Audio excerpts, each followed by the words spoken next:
So on our program, now to be reasonably serious, today we frequently do either 2 or 3 pieces on the concerts. That's rather typical of orchestras, unless they're doing a lot of very, very short pieces, either in what's called a light classics pops concert or some other situation. And then, of course, sometimes if they do very, very long works, like some of the Mahler symphonies are well over an hour and a half long, and so the program will be just the one piece. In this instance, the orchestra is doing 2 pieces. And I've mentioned before and frequently, excuse me, that it's one of my jobs, in case you're wondering what a music director does versus a conductor. It's more or less under the aegis of choosing the repertoire a year in advance for us to do on our concerts. And other than our concerto competition that we have in the fall, where I choose 1 or 2 young soloists who audition in a very, not under duress, but we typically, our competition's been running for several decades and is pretty well known throughout Northern California. We almost always have 15 or 20 superb young musicians audition. And this year I chose 2 again. And so, sorry. You see, I said the word politician and it got caught in my throat. Okay, again, I apologize. This year I chose 2, and so in the last concert we featured a very fine young soloist in the first Prokofiev Violin Concerto, and we're doing Prokofiev again in this concert. And in the next concert, our last concert of the season, we'll also feature a very fine young musician playing the Sibelius Violin Concerto, another spectacular piece.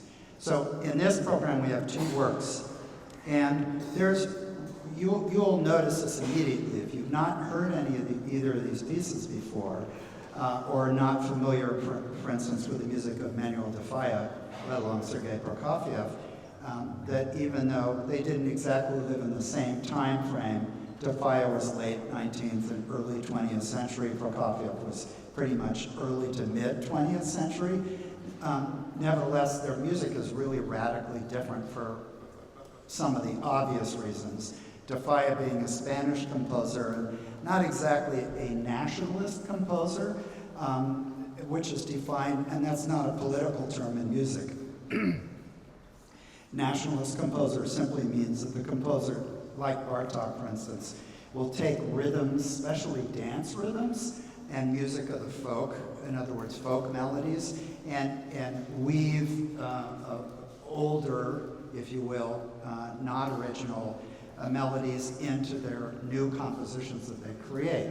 And so the music takes on a kind of a flavor of a region throughout the world, be it Latin America, North America, or different parts of Europe. So de Falla, in fact, was something of a nationalist composer, and so a lot of his music, not all, but a lot of it is very heavily imbued with the wonderful dance rhythms, not necessarily for flamenco, but of the different cultures throughout Spain. And his melodies are frequently as well. In this particular instance, the 7 popular songs by de Falla are in fact all traditional folk melodies. And the lyrics, of course, are as well. So much of the original poetry, nobody knows who actually wrote the poetry because the songs have been around for probably at least 100, if not several hundred years, and not really written down per se, except for maybe by ethnomusicologists who study music of a specific culture. So the music of de Falla is, as I basically outlined, and especially as you're going to hear in this piece, is very much dance-like. It's very lively in the faster tunes, because of course several of the songs are going to be necessarily about happiness or agitation or being upset because the lover is gone or because something bad has happened to the person who's the narrator, the poet, if you will.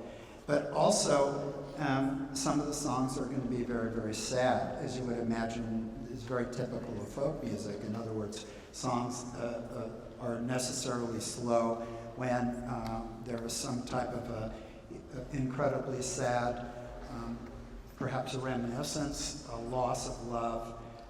Actually, one of the songs, the first song, is actually, it's going to sound a little bit strange, but the topic of the poem is about a piece of cloth in a store that's been soiled, and the price has to be lowered because it's suffered this loss.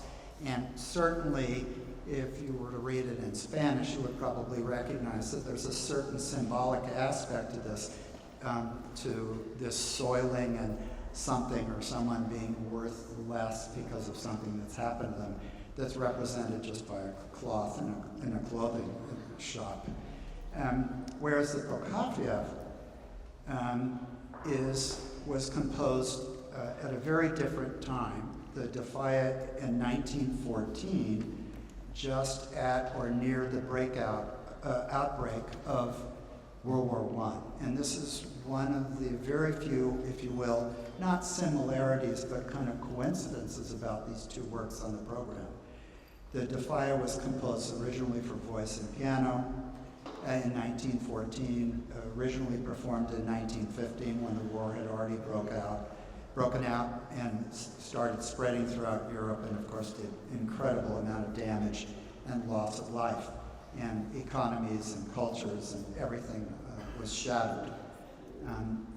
Prokofiev composed his Fifth Symphony during the summer of 1944, and if you know when that is, you know that's at the very height of this very long war that breaks out in the late 30s and early 40s in Europe, the World War II.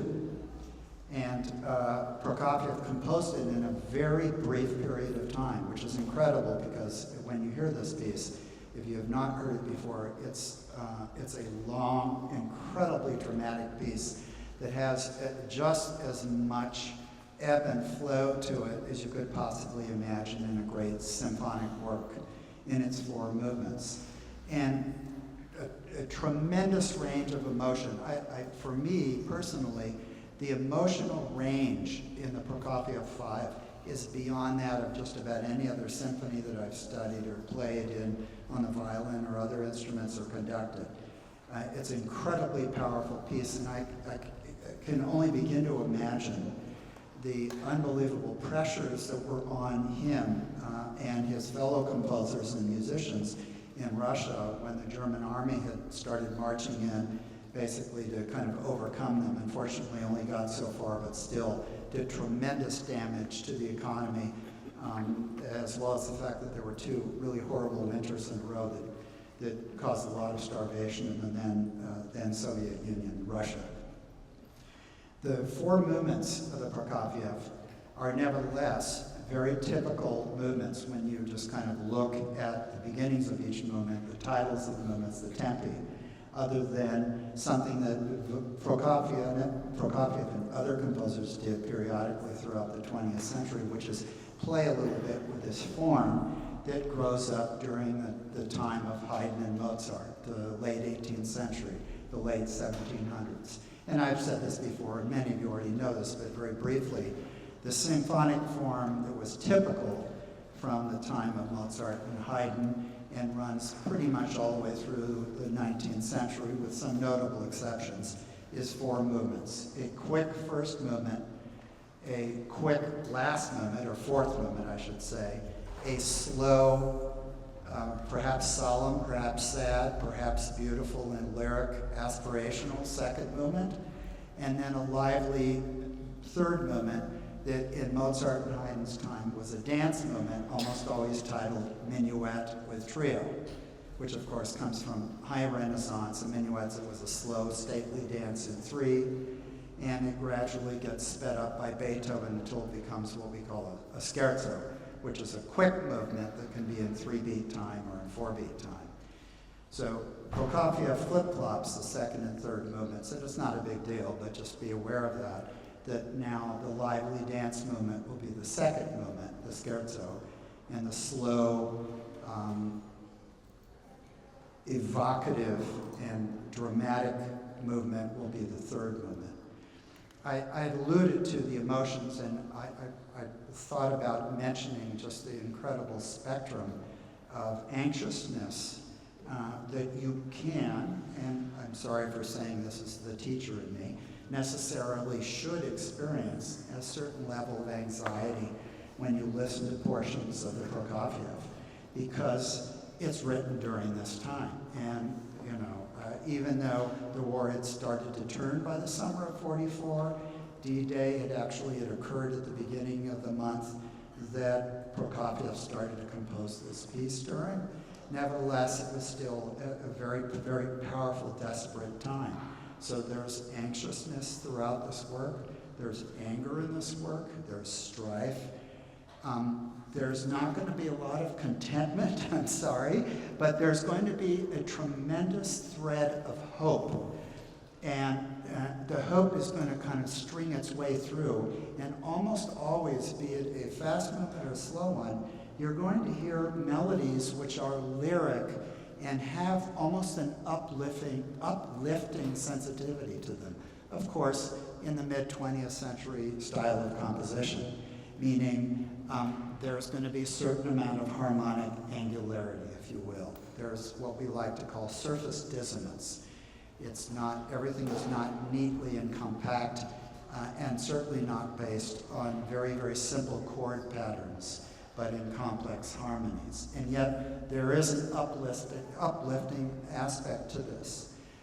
One other thing that I wanted to mention, not a term I use a lot, once in a while, and that is the word counterpoint, which I've mentioned a couple of times when we've done pieces like fugues. And even though there's no fugue in this piece, counterpoint is a very, very distinctive compositional tool that composers have used, especially during the Baroque.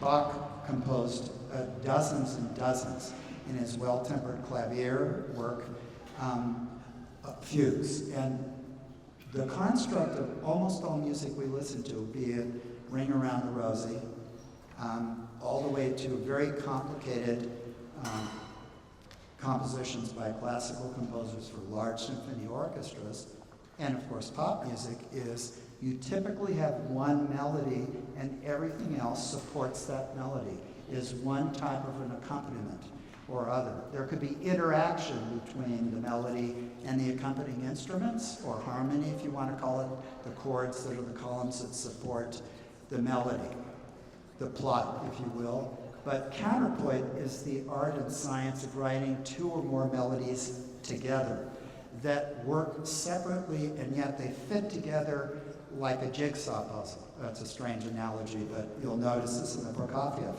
And in particular, you'll notice at the beginning of the first movement, there are wonderful melodies at the beginning that are, to a certain degree, informed by hope, and as much as by concern. And gradually throughout the first movement, Prokofiev starts to weave them together in this incredibly complicated fabric that very few composers can really do. I mean, Bach was a master at this, and Prokofiev is, if you will, not contemporary, but certainly mid-20th century master of doing this art of counterpoint. So I hope you enjoy these two very, very different works.